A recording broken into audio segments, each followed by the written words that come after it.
Hello everyone, কেমন আছো সকলে? চলো আবারও একটা নতুন ব্লগ নিয়ে চলে আসলাম তোমাদের সামনে। এখন হচ্ছে বাজে সন্ধ্যে 7টা। এখন একটা চিকেনের রেসিপি বানাবো, সেটা ভাবলাম যে তোমাদের সাথে শেয়ার করি।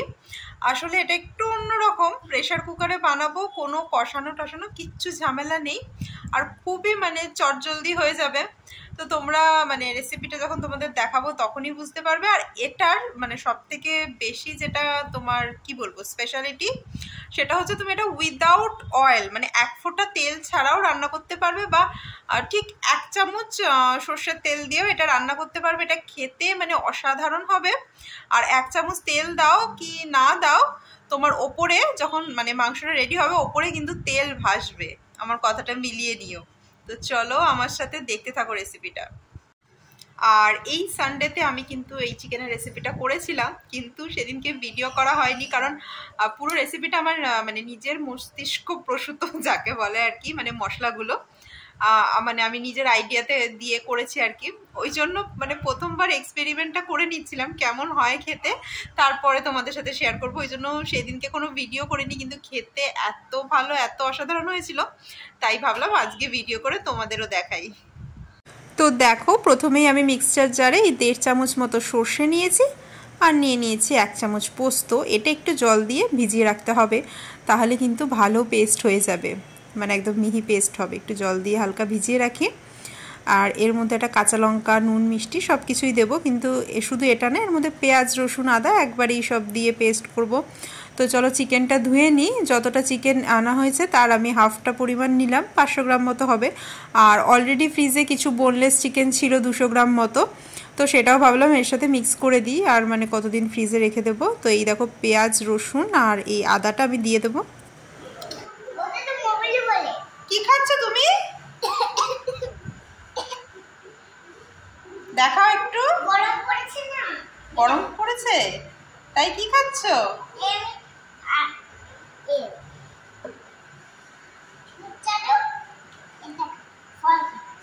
গরম পড়েছে বলে ফল খাচ্ছ? আচ্ছা খাও।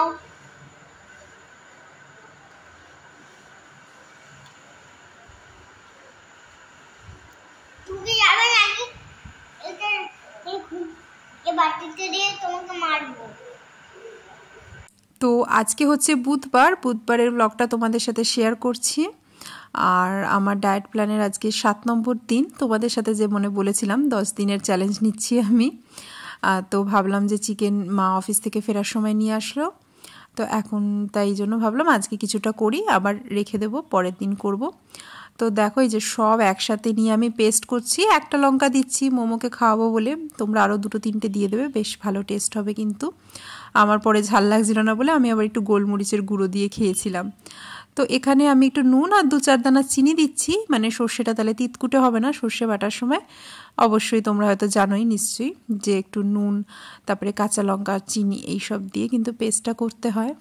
তো দেখো এই যে আমার পেস্ট রেডি, মশলার পেস্ট। এবারে মাংসটাকে মাখাবো, তো ভাবলাম যে প্রেশার কুকারে ডাইরেক্ট মাখাই। এই দেখো ডাইরেক্ট চিকেনটা নিয়েছি, তার মধ্যে মশলা টশলাগুলো সব দিয়ে দিয়েছি। এর মধ্যে আরেকবার বলে দিই কী কী আছে। সর্ষে আছে, পোস্ত আছে, কাঁচা লঙ্কা, পেঁয়াজ, রসুন, আদা, আর এবারে দেবো এই দেখো টক দই।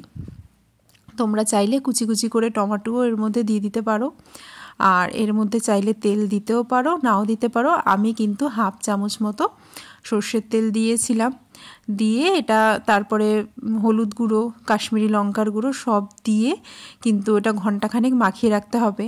এর আগের দিনও আমি তোমার 1 ঘন্টা মতন মাখিয়ে রেখেছিলাম, কিন্তু আজকে দেখলাম অনেক রাত হয়ে যাচ্ছে, ওই জন্য আমি পুরো 1 ঘন্টা মাখাতে পারিনি, 40-45 মিনিট মতো মাখিয়ে রেখেছিলাম। তোমরা যদি চাও এরকম ওভারনাইট ম্যারিনেট করে ফ্রিজেও রেখে দিতে পারো।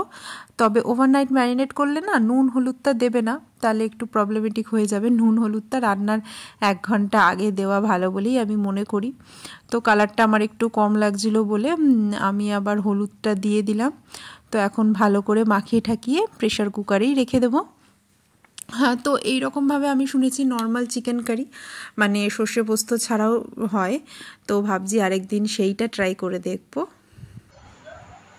তো মিনিমাম তো এরকমভাবে 1 ঘন্টা ম্যারিনেট করে রাখতেই হবে। তো চলো আবার 1 ঘন্টা বাদে দেখা হচ্ছে। আমি তো রাতে রুটি খাবো আর সবার জন্য ভাত আছে, সকালের ভাতই অনেকটা আছে, রাতে সবার হয়ে যাবে। ওই জন্য নিজের জন্য শুধু একটা মানে আটার মাখছি আর কি, একটা যাতে রুটি হয়। কিন্তু দেখো জল একটু বেশি পড়ে গেছিলো করতে করতে, আবার শুকনো আটা দিতে দিতে গোল্লাটা একটু বড়ই হয়ে গেল, মানে এমন একটা সাইজ হলো যে না হবে একটা মানে মানে দুটো রুটি হবে না, একটা বড় রুটি হবে আর একটা পুচকি লুচি সাইজের রুটি হয়ে যাবে। তো ভাবলাম থাক দেখি, আর ওইটুকুনি মানে আটা যদি এক্সট্রাটা রেখেও দিই তা আবার পরের দিন যে একটা রুটি হবে সেটাও হবে না বা নষ্ট হবে। তো ভাবছি পুরোটা দিয়েই রুটি বানিয়ে ফেলবো, একটা বড় সড়ো, দেখা যাক বেললে কত বড় হয়। তো আপাতত এই আটাটা এখন মেখে রেখে দিই।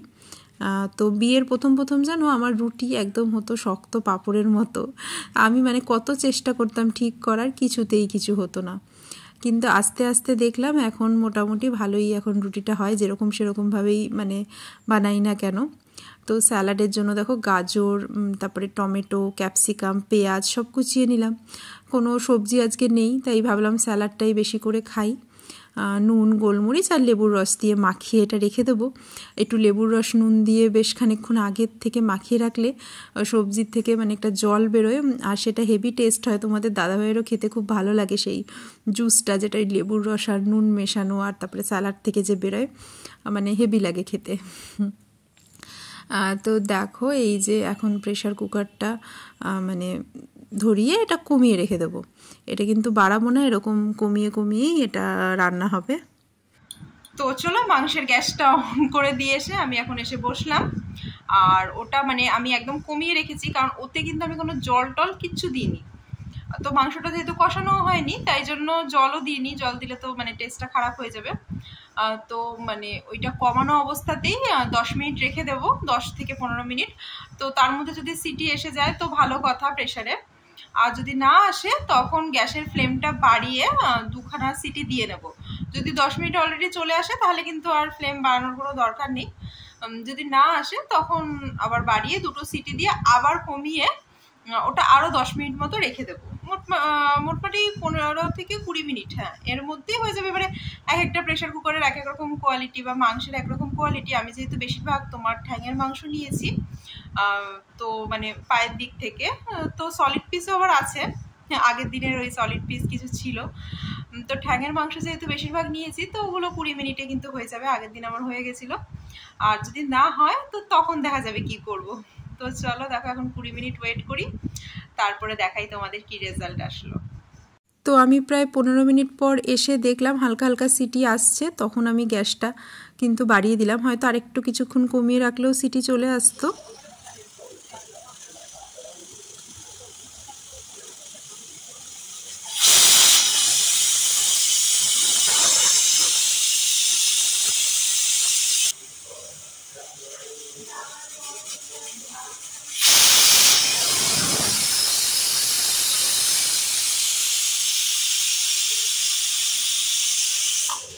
তো দেখো রুটিটা আমার এতটাই বড় হয়ে গেছে যে তাওয়া থেকে বেরিয়ে আসছে।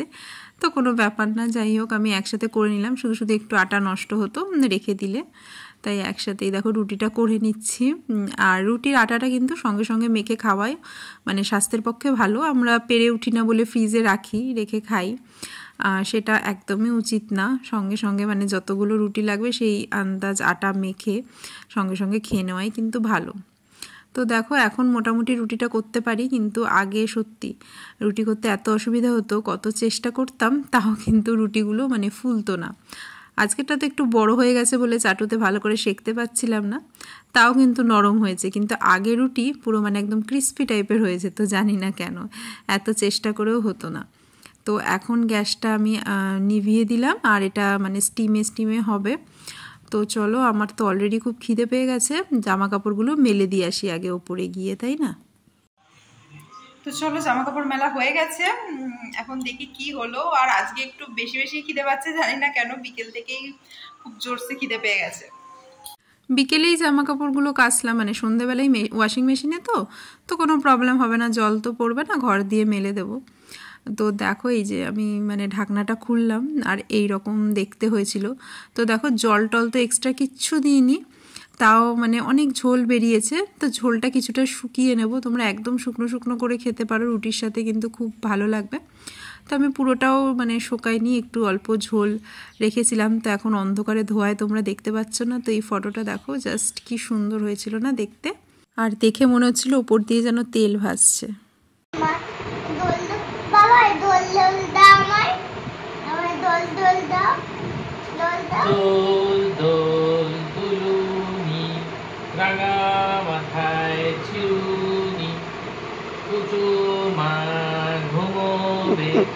দেখো এখনই এখনই তো সত্যি দেখো, এই বিছানাটা ওর ছোটবেলাকার, সেটা বার করে এখন এটাই ও সবসময়ের খেলার সঙ্গী। বাবু চলো খেয়ে নেবে।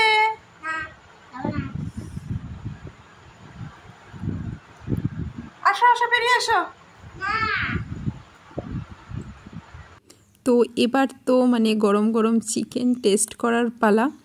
আর অল্প করে করেছিলাম যাতে মানে রাতের মধ্যে শেষ হয়ে যায়, পরের দিন না থাকে। তাও মানে থেকেই গেছিলো অনেকগুলো চিকেন, কারণ মাও অত বেশি খায় না, আর তোমাদের দাদা ভাইয়েরও চিকেন অতটা পছন্দ না, মানে মাটন আর মাছটাই বেশি পছন্দ করে। তো দেখো এই যে আমি আমার জন্য প্লেটটা সাজিয়ে নিয়েছি, একটা রুটি, তার সাথে অনেকগুলো স্যালাড আর চিকেন। তোমাদের আমি ওই ডায়েট প্ল্যানে বলেছিলাম যে রুটির সাথে চিকেন আর তার সাথে একটা সবজি নেবে, বা ফিশ নিলেও একটা সবজি নেবে, মানে একটা সবজি কিন্তু মাস্ট। তো দেখো মাংসটা পুরো গলে যাচ্ছে, এতটা সফট হয়েছে, আর মশলাটাও এত ভালো ঢুকেছিল। তো যেটা বলছিলাম, তোমাদের একটা সবজি নিতে বলেছিলাম, কিন্তু আমার আর সবজি মানে আজকে রান্না করে উঠতে পারিনি। সকালে সব রকম সবজি দিয়ে মাছের ঝোল আর ডাল, এটাই ছিল মেনুতে। তো অসাম হয়েছিল খেতে। তাই জন্য আমি কি করলাম বলো তো, মানে অনেকটা বেশি করে তোমার স্যালাড কেটে নিলাম, গাজর, ক্যাপসিকাম, শসা, পেঁয়াজ সব দিয়ে। তো চলো, আমার খাওয়া দাওয়া হয়ে গেল, আর ব্লগটাও এখানেই শেষ করে দিচ্ছি।